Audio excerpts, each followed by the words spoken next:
This car behind me is the new car for President Emmanuel Macron, the President of France. This is here the new flagship of the French automotive industry, the DS numero 8, or just DS number 8.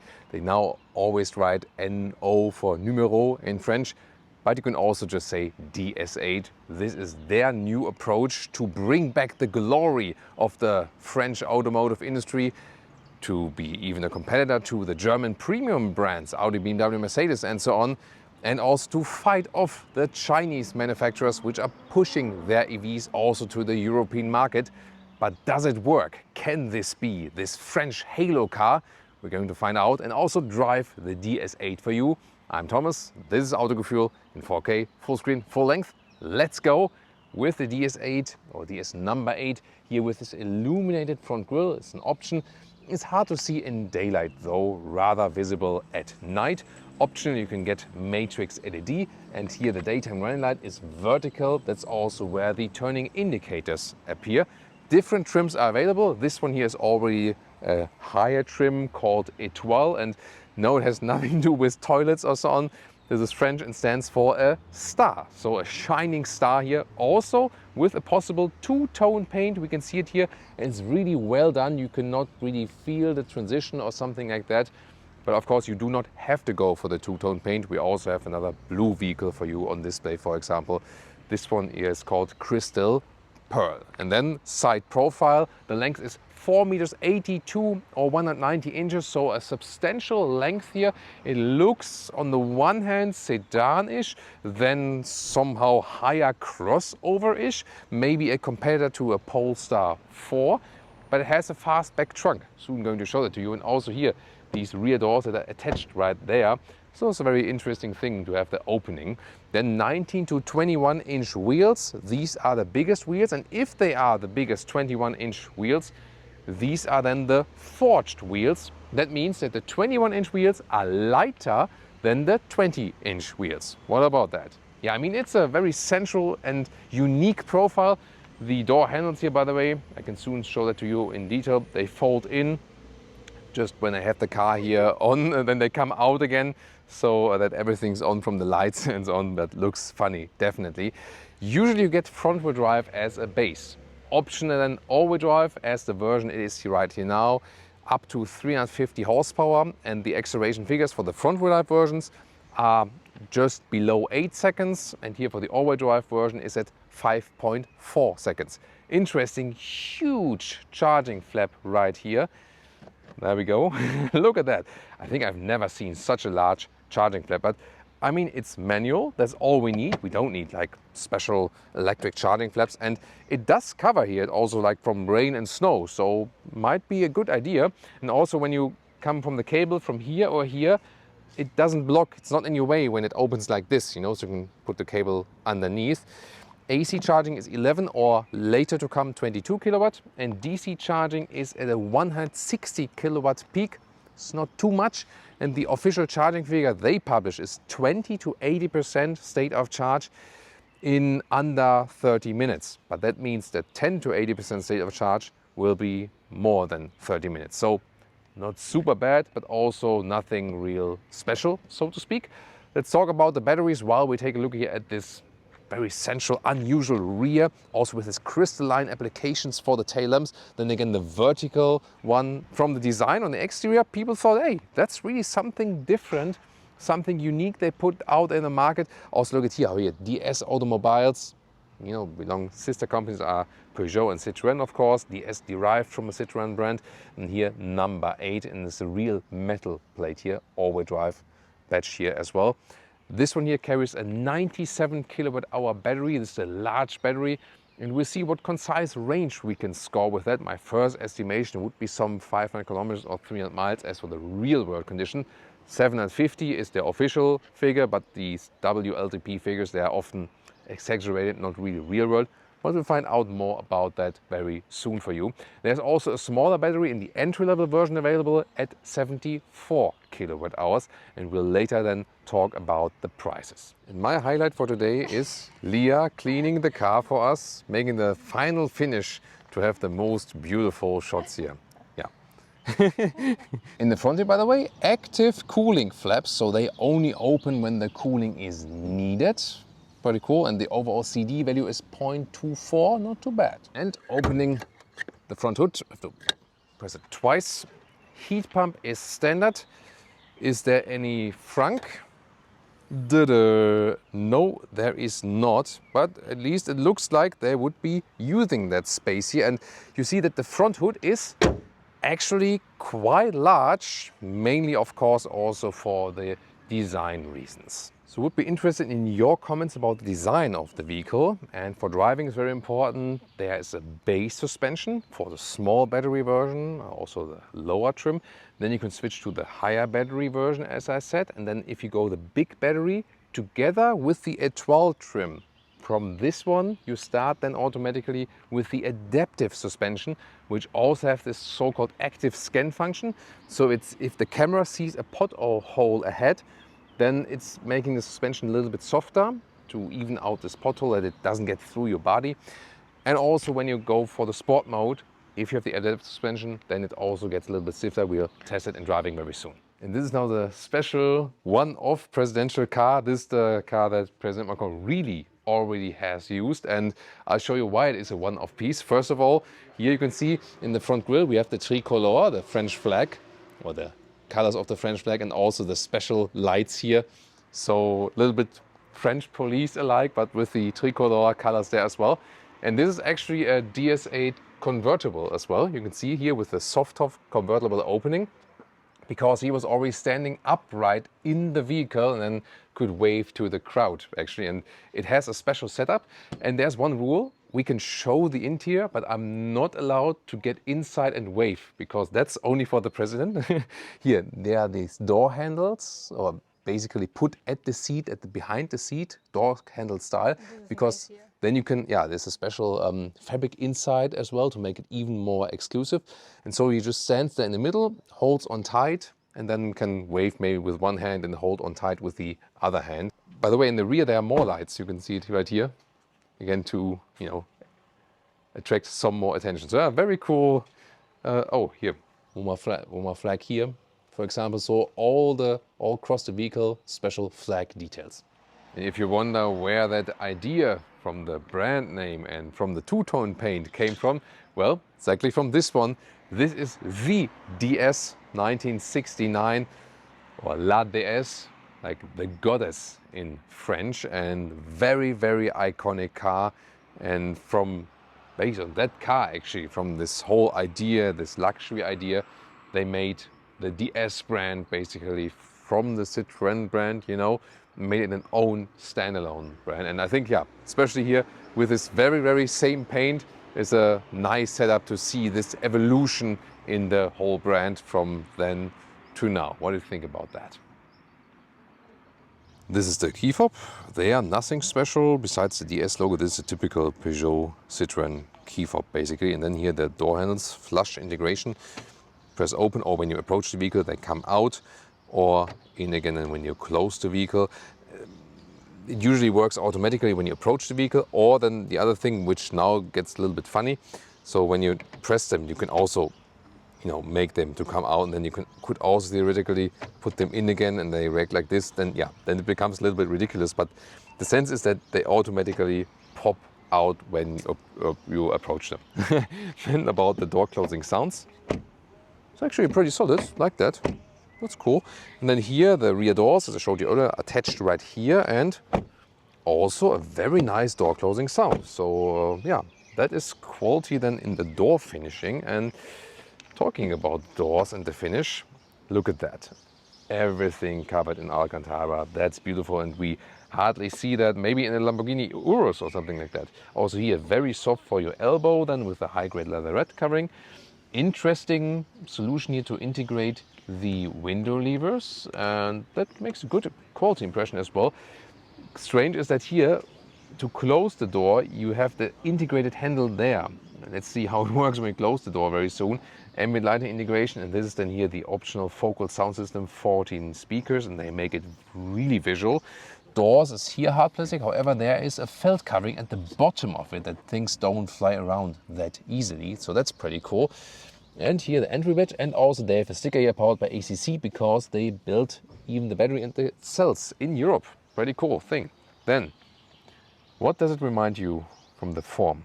And early old school gamers who played the very first Half-Life game maybe mistake this here for a head crab. You know, these small monsters, they in this form, then they jump you in the face, you know, like, yeah.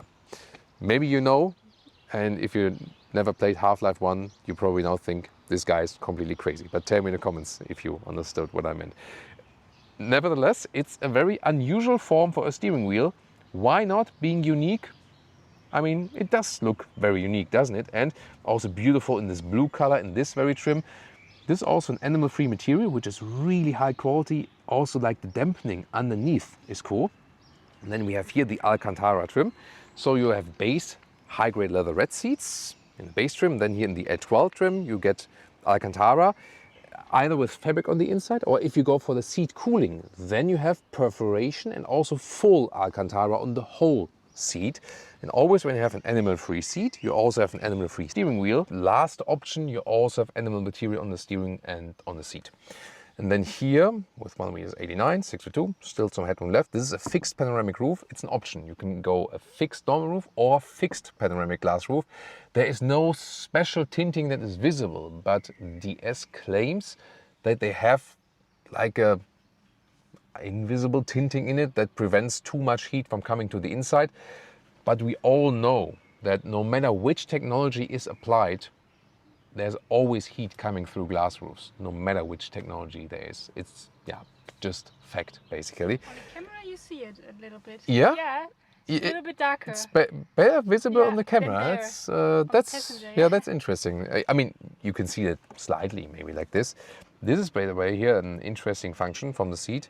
So this is here a button for the seat massage, and they call it cat paws. Oh, the cat paw massage.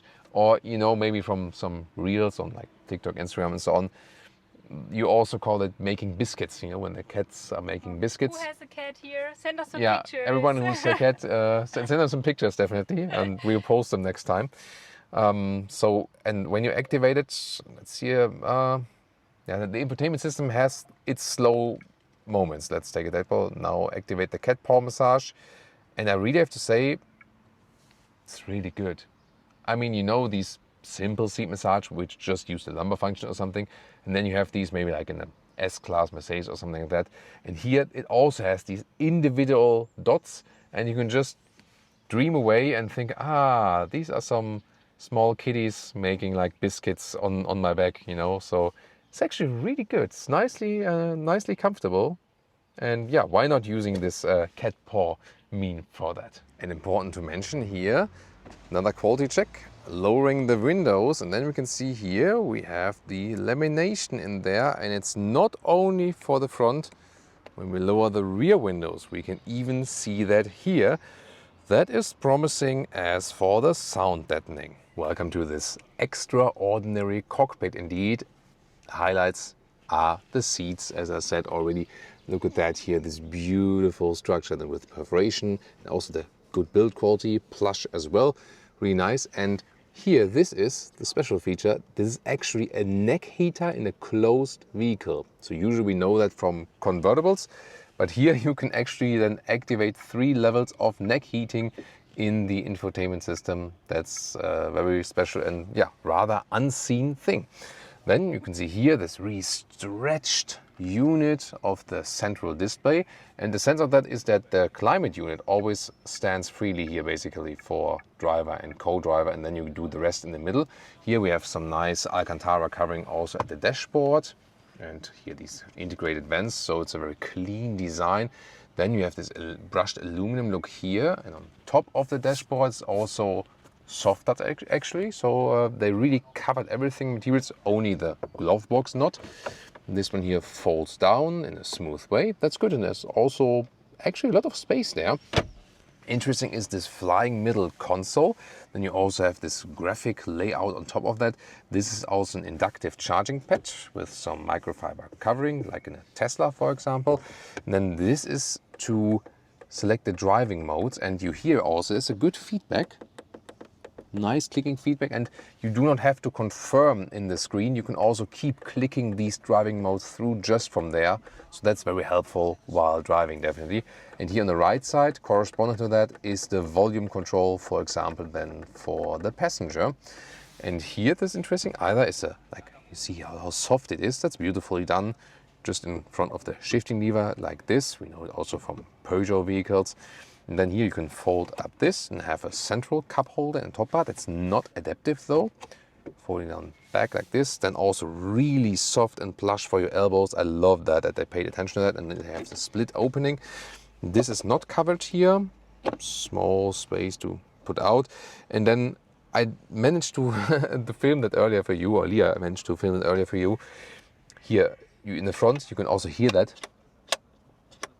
You can open or close the cooling then for this central box here, and that's of course cool to. That's cool to keep. Yeah, you got the video. Yeah, I think I handled that enough. But very good feature that we can also cool things definitely while driving. And here, this is either underneath the flying metal console, like a closed space, and then you can slide it open, have two USB-C chargers, so more space here, and then there are cup holders. They are adaptive, but I'm not sure who would really, maybe the passenger, but I do see some spilled drinks, because you put something in there and then you lift it up like this, and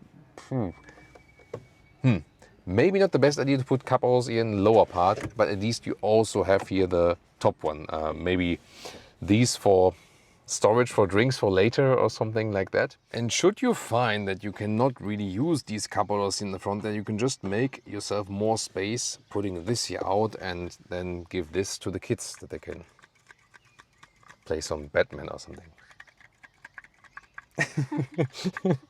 And what more controls do we have directly which are not on the screen? We have here in the lower part, of course, for the hazard lights.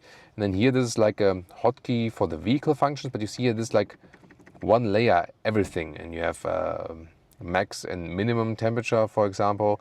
Yeah, most of the time you will use the stuff in the screen then. And we have this digital mirror there, either like this, below, or then here with the camera, because the view to the rear is, yeah, not that large. By the way, there you can see Leah. I can open and close the trunk from here, and this rear view camera there for the there we go, is attached. Oh no, you can see the sun. I can also close it again. And there we have our camera movement back down again. There we go. Have here once again in the driver POV our Gordon Freeman Half-Life head crab design. He would be probably pretty scared right now. Then on the left side you have controls for the cruise control, and on the right side for the volume. This is the one famous new one button design here, however.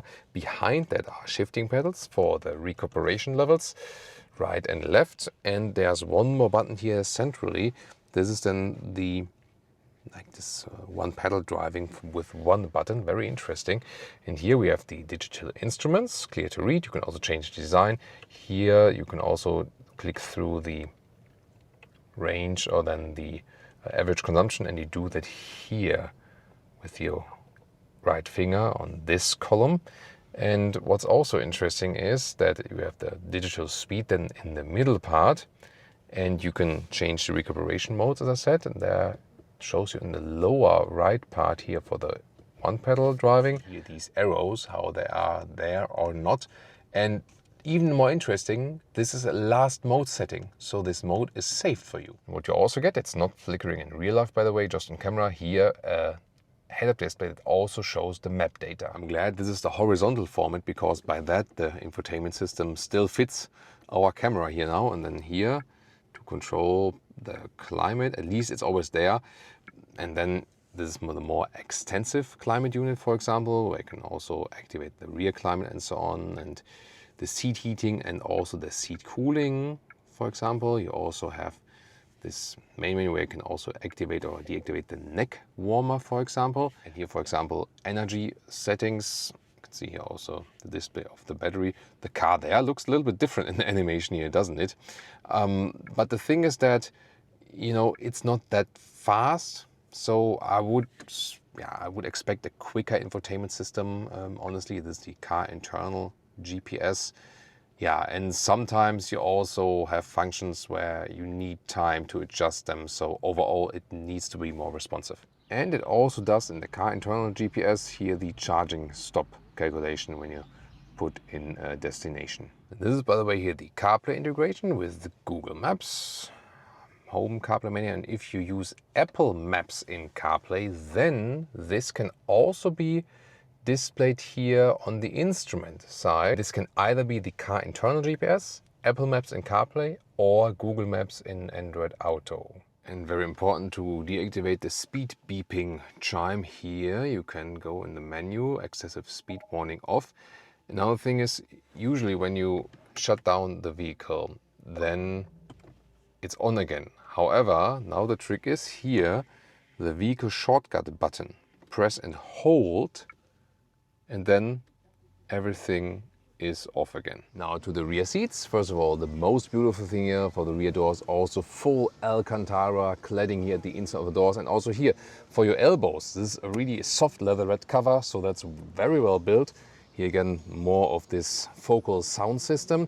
Hard pack plastic then here, but also at the rear door we have like some felt covering at the bottom, at least, that things don't fly around that much. Then in this trim here, also full Alcantara for the seats, also with the perforation, and even seat heating and cooling. Isofix in the lower part, and also with these zippers here that you can beautifully hide them should you not need them actually. And you can fold down this here.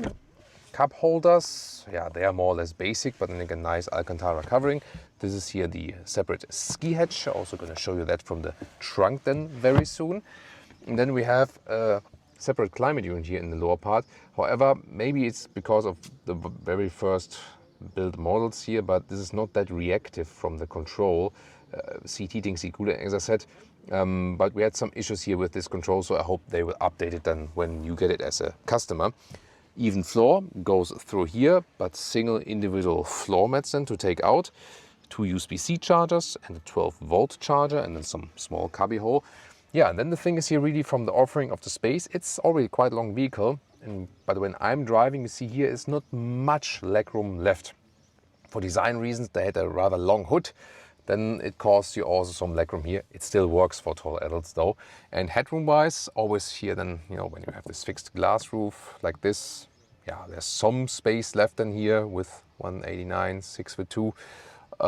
So it works for tall adults, but not ample of space, let's take it that way. And also you can see the bench is relatively short. You can see here how my legs are in the air, and also it's a problem of almost all electric vehicles out there, no matter which brand, that you have a high floor because of the battery package that puts the knees higher like this. And usually like in a comparable combustion engine car, my legs would be more like this flat on the ground, you know, and so these are the limitations here, so to speak. So on the good side, the material quality that you could really feel enclosed here as well, that's pretty cool.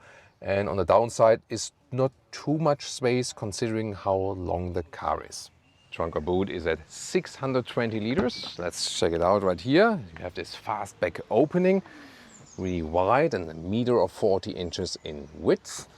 Easily fits in vertically. Then here in the very front, you can fold it up like this for a cable storage. Not too big though. Then here the normal length is about 1.20 meters or 43 inches. And the total length, you see I fold already 2/3, but also the middle part can just be folded down. So that's both possible. And then here we come to a length of 1.88 meters or 74 inches, so pretty long actually. And we can also put this one here out like this, and then we just lift it up. Actually fairly easy, and then you can see the whole extent of this trunk area. So you can use it like an estate almost. And then here we have the height of about 28 inches or 72 centimeters. So well usable. Should you wonder, by the way, here, these things here still stick out, and you can feel that these are speakers actually. So otherwise, I mean, it does hinder you when loading in and out some very bulky things, but since these belong to the focal sound system, they might add more sound coolness. Let's start driving the DS8, the French automotive industry flagship. And we go through some different maneuvers, starting here in the city, soon going to the motorway, do some acceleration on the motorway. You can see I'm already controlling that very special steering wheel, and it is strange to hold on to here in this, it feels like from how you hold it, like a Formula One steering wheel, basically, but yeah, of course, always reminding the head crabs from Half-Life. You might also think about doing this. This looks more normal steering wheel then, honestly. Not sure if it's ideal from that situation. Yeah, we can do a first small acceleration, like 40 to 70, hold on tight. Ooh, that's already it. That was nice, so pretty quick.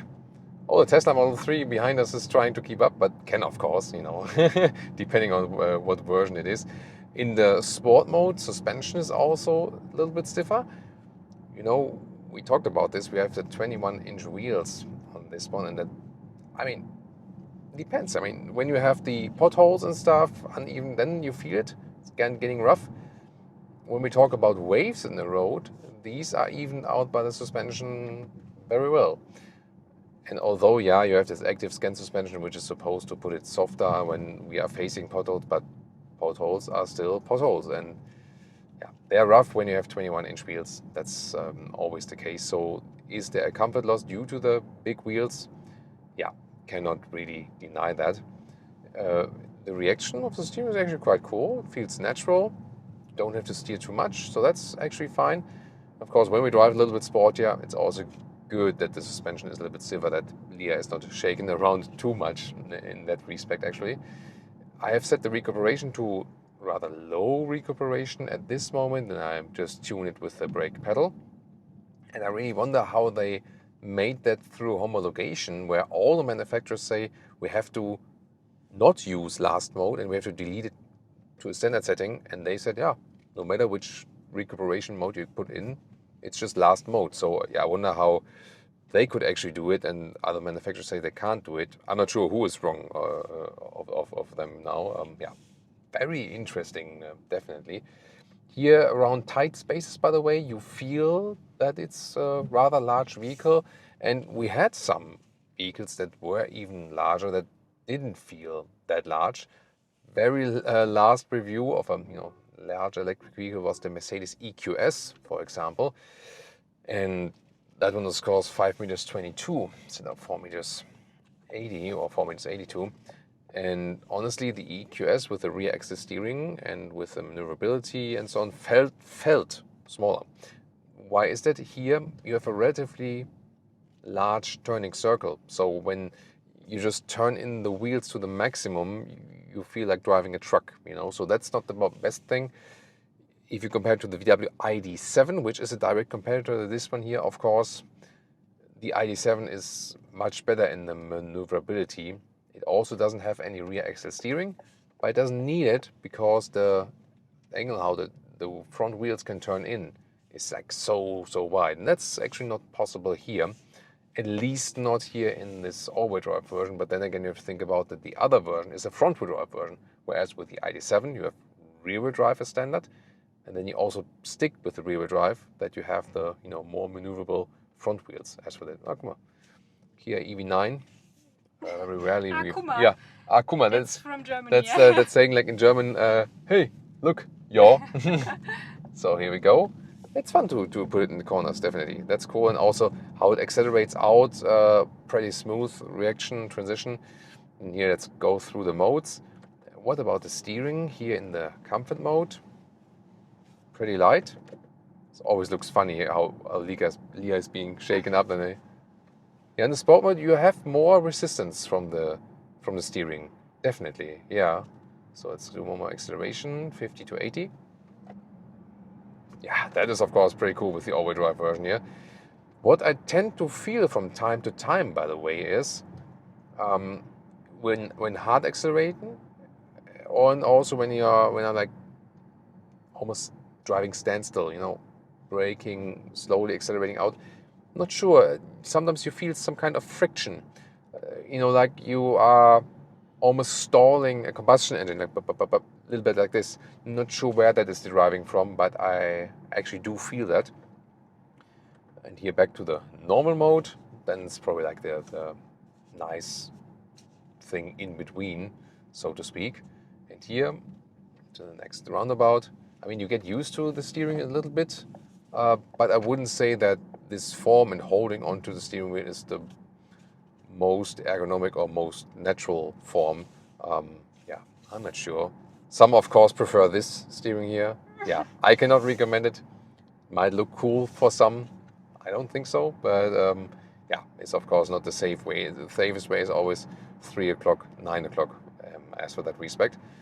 What we can already say right now here at 80 kilometers an hour, like 50 miles an hour, it's very silent, at least at these speeds here. We soon also head on to the motorway, dual insulation for front and rear windows, so that gives you a sophisticated feeling. So the material choices on the interior, and this calmness and so on, and also the length of the vehicle and the wheelbase give you a very sophisticated feeling. That's indeed what they achieved here. So when you think about also the other French models, which are lower in the price, all of them obviously, so they do achieve this flagship of the French automotive industry status because it drives more sophisticated than the others do, definitely. And since the French car manufacturers have never really focused on the most powerful combustion engines, this EV also lifts it to another level, you know, because now they have like great acceleration directly and they don't need like a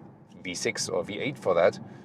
So it can also catch up in this performance sense. So yes, also driving wise, in a way it holds what it promises, with some exceptions of course, where we already talked about that. Yeah, you see that in the roundabout thing, I'm not sure like, well, what should I do with my arms and my hands, you know? I think it looks a little bit weird. So indeed, the steering wheel form, yeah, maybe the thing was that the engineer was maybe like creating that steering wheel, and then from another dimension, a head crab came in the engineering office and jumped to the head of the engineer, and then, yeah, the engineer something like that. I have to design a steering wheel in form of a head crab. I think it must have been that way, right? Yeah, I think I asked the DS guys about that. So what I really like about this car is really this sense of sophistication still, like that you have this calm riding experience, and also with the, I mean, I could very well imagine that we go on a holiday trip together with that one here. Also, the seats are very comfortable in the front. If we're getting too hot, it's getting hot in here, then we can activate the seat cooling. If it's getting too cold, we can activate seat heating, and it also works together with these very sophisticated Alcantara surfaces. So it's to me really a front driver's cockpit car, and I would really recommend to Emmanuel Macron, drive this car yourself or be driven. You've maybe seen this special version where they created this car as an open top for the Le Président. Yeah. Better drive it yourself. It drives well, drives very comfortably. In the rear, you've seen there's this limitation that it's not that spacious in the rear, so gotta say that. And suspension itself is fine, but the 21-inch wheels, I'm not a fan of the super large wheels for the cars because they reduce the comfort, like especially when you're going in potholes and stuff, you know. But now the question is, how does it drive on the motorway?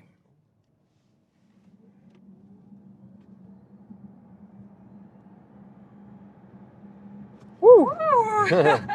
That was like 15 to 115 kilometers an hour. Really nice acceleration. Yeah, so good performance. Oh, it's like the Hyundai i30N makes the plop, plop, plop from the exhaust. We don't have that here. I think we could probably beat that one in the acceleration figure. And now we're doing some motorway driving. So let's put it to a standard motorway speed of 100 kilometers an hour. 60 miles an hour, and it's still pretty silent, I would say. Yeah, sport mode here. Let's see when the road is even, if we feel a difference to the comfort mode, suspension wise. I think it more makes a difference when there's a pothole and stuff, but it's really nice motorway cruiser indeed. So still remaining silent. And let's see when we put in the cruise control. I can set it here on the steering wheel. I have like some kind of feedback here, at least. Now also active lane keeping assist. Motorway is making a slight right bend. Let's see how that turns out. So if there's any like, oh, there's a Corvette, look at that. Always looks cool, like with the C7, I think it was, with the 4 exhaust pipes. Slight corrections here on the steering, but not that notable. So seems also sophisticated as for the assistance systems. So far, so good. We also have a blind spot monitor in there. Maybe that Mercedes GLC will overtake us, then we can... Oh, speed camera. So we should really obey the speed here. Yeah, probably now the GLC will overtake. Ah, there's another one. Is there like... there we go, yeah. So red triangle in the side mirrors then, as for the blind spot monitor, good to have. So everything we need. By the way, I do see these heating wires in the, oh yeah, hold on steering, sorry about that. I see the heating wires in the front windshield, and yeah, Leah has been driving Ford for years and they always have that, so she doesn't really see it, but I'm always seeing that stuff and it's getting me mad, you know. It's a great function, but there are also the same functionality with a foil in the windscreen, like VW has it in the Golf, for example. I would prefer that one since I don't see the single individual wires, you know, as for that. Yeah, but I think so far motorway also works well with this one here. And some sporty driving, some sporty corners. Let's see how it performs there. I mean, I already have my Formula One steering wheel position here, how I hold everything. Let's see how it, oh, now into the dark forest and the corners. There we go. Good central handling. The seats are also keeping us tight. That's pretty cool, actually. So good side support from the seats. Now nice S-corner. Oh, Elias already holding on tight. A little bit on the brakes. Low center of gravity. Of course, you feel the weight of the EV. Now accelerating out. Smooth transition. That's cool. Do you also have fun? Yeah. Yeah? Yeah. Yeah, when Leah is having fun, that's always the best sign. You know, sometimes it's that way, sometimes this way. I heard when I talked with a BMW engineer about this thing, like when you're getting sick in the car and when not, and he actually told me that it's about the frequency, like in the upright, downward way. That's very interesting, and each car has an individual frequency of that, together with suspension, wheels, seats, and so on. And then it depends if it fits your frequency of your body, how you feel that. And that's very interesting. It can be very individual indeed, and this is really nice. So it's a good cruiser.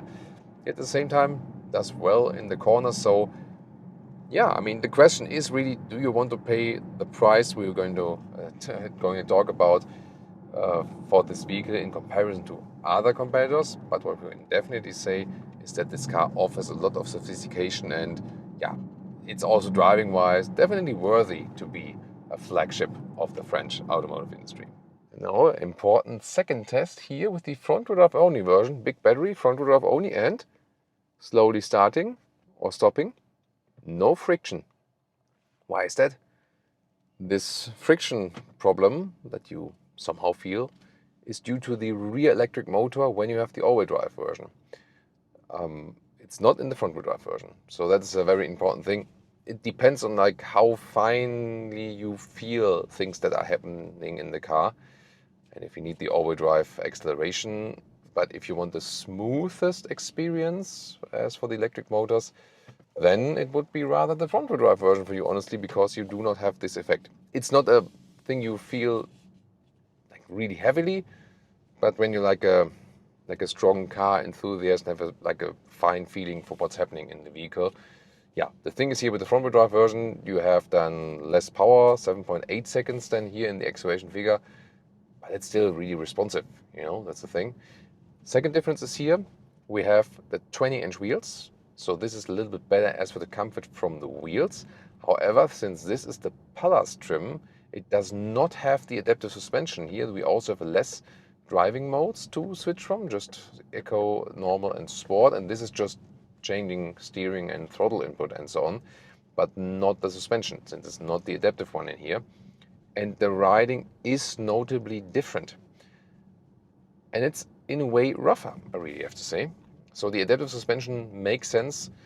So on the one hand, due to the smaller wheels mounted here, somehow better in that respect when you're going over some potholes. However, besides the potholes, when we have here some uneven road and the car is beginning to shake, this is a more direct feeling here. So if you want it even sportier, more in a like Model Y, Model 3 Tesla driving style, which some prefer, but others say that's maybe like too rough. So this is more coming close to the base suspension here. I would prefer the adaptive suspension because it's giving the car more calmness. You have the feeling that the car is remaining upright while the suspension works underneath. And here it's more like you're with the car in what's happening, you know? So probably the best setup would be adaptive suspension and 20-inch wheels. I think adaptive suspension and 19-inch wheels isn't even possible configurator-wise. It maybe depends on the market, but usually they combine the higher trims with the bigger wheels. Yeah, so don't pick the largest wheels and adaptive suspension. I think this is then the best combination overall for the comfort.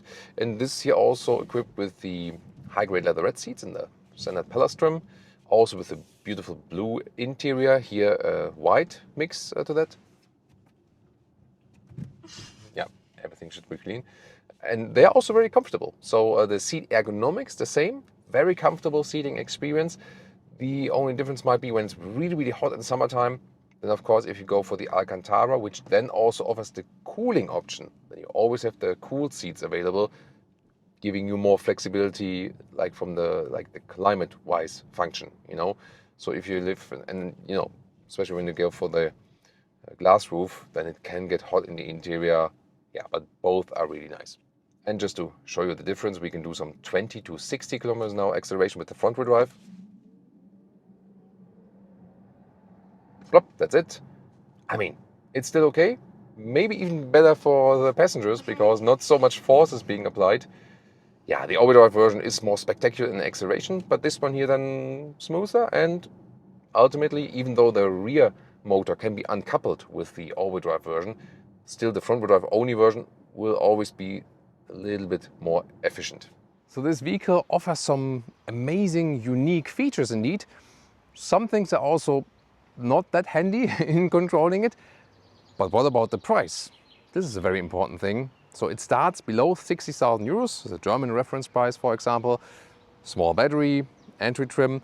But then if you go big battery, all-wheel drive, a 12 trim, Alcantara with cooled seats, blah, blah, blah, spec it very highly, you already are above 80,000 euros.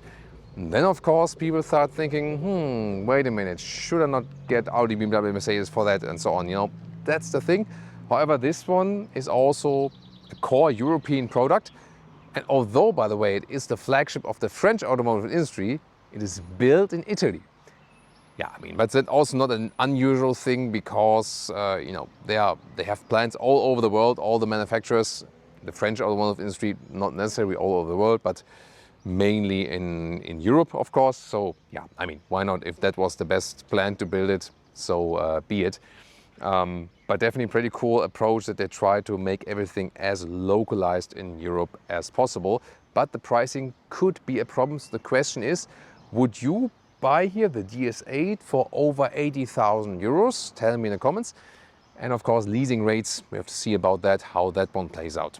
Now talking about the efficiency, like the real world range, just a quick comment here to the base seats with the high-grade leatherette. As I said, they are very comfortable, as for the same ergonomics. However, when it's hot in summer, with the glass roof especially, and the interior of the cabin heats up, can be kind of sticky. So when you have the Alcantara plus the seat cooling, that's definitely the best solution. Then you're always like in the best climate yourself from your body. Now about the consumption and the real world range.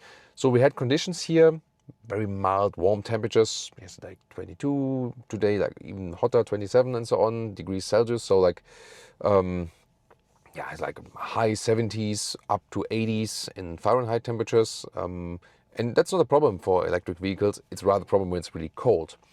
So then not too high speeds. And we did 2 tests for the efficiency. We are like here in the French-Swiss border region. You cannot drive too fast here overall. And once we did like, you know, driving different situations, also up the hill, next day down the hill again to have like even topography. And at the same time, the second test, we did some motorway, 100 kilometers an hour, 60 miles an hour straight. And in both cases, we had kind of like the same average consumption, which was at 18 kilowatt hours on 100 kilometers, which is 3.5 miles per kilowatt hour. Would mean here for the big 97 kilowatt hour battery, a real world range of 540 kilometers or 335 miles, which is of course sounding quite good. Not too many cars that can repeat that. However, now best conditions, and if we would drive faster, like German Autobahn and so on, I mean, it's not the case for all countries, of course. You know, not all countries have like unlimited Autobahn speed and so on. But I would be interested in repeating that consumption test, maybe German Autobahn, 130, 140 kilometers an hour, maybe lower temperatures and so on, and then, you know, tell you more about it. What's clear is that there are some other electric vehicles that are more efficient or would be more efficient in these kind of conditions. But it shows you also that when the conditions are met and you're not driving too fast, you can score some serious electric range here with this new EV by the French manufacturer DS. That works very well, but it makes the impression that it's, in comparison to the competitors, maybe not the most efficient EV, but definitely not too bad. So that's like the first conclusion we can take from this range aspect. And then the final question remains, is it a worthy flagship of the French automotive industry? I already teased a little bit of that while driving. So driving-wise, it definitely is. And also from the interior, from the materials that are being used, that they use, for example, especially in this Agile trim with the Alcantara, even more Alcantara everywhere than anyone else, you know. That's actually pretty cool. So we have things that really stand out with this vehicle, things that make this car here indeed unique, and it drives indeed more sophisticated, and it uses more sophisticated materials than the other French cars, and even, you know, that come price-wise just like right behind that. The other thing, fighting against the Germans and so on, and also against the upcoming Chinese manufacturers, the question is of course always, which car do you really want to compare? And then the thing was, talked about the prices already, when you pay 80,000 euros for the car as it stands here right now, then the air gets thin, as we say in Germany. Die Luft wird dünn. That's the direct translation. Because then you might start thinking, yeah, why shouldn't I buy like our BMW and Mercedes for that? Yeah, I mean, they meanwhile also have some shortcomings when I think about the Mercedes CLA with 2 window levers instead of 4. Something like that, or maybe we see some BMWs which are not covered at the inside of the door with the felt and so on. You might have these arguments as well. Then we also see about the leasing rates and so on. But this car, of course, also has some stuff which is kind of like weirdo a little bit, like the steering wheel form, or also the infotainment system, pretty slow, also how to control things. It doesn't always give you a smooth experience as for the user interface. That's definitely a thing. And also that it wasn't that smooth when you're driving really slowly from the electric motors, and you know, that we had some kind of stuttering and so on. So definitely a car of pro and con, like also former flagships of the French industry were actually, or maybe also with the British cars. It's also something that makes the cars interesting in a way. What do you think about it, about this new concept here of, it's not a concept car, but you know, like the concept of the whole vehicle, that's what I mean, about the DS8. Leave me your comments, and now directly compare, for example, the VW ID.7.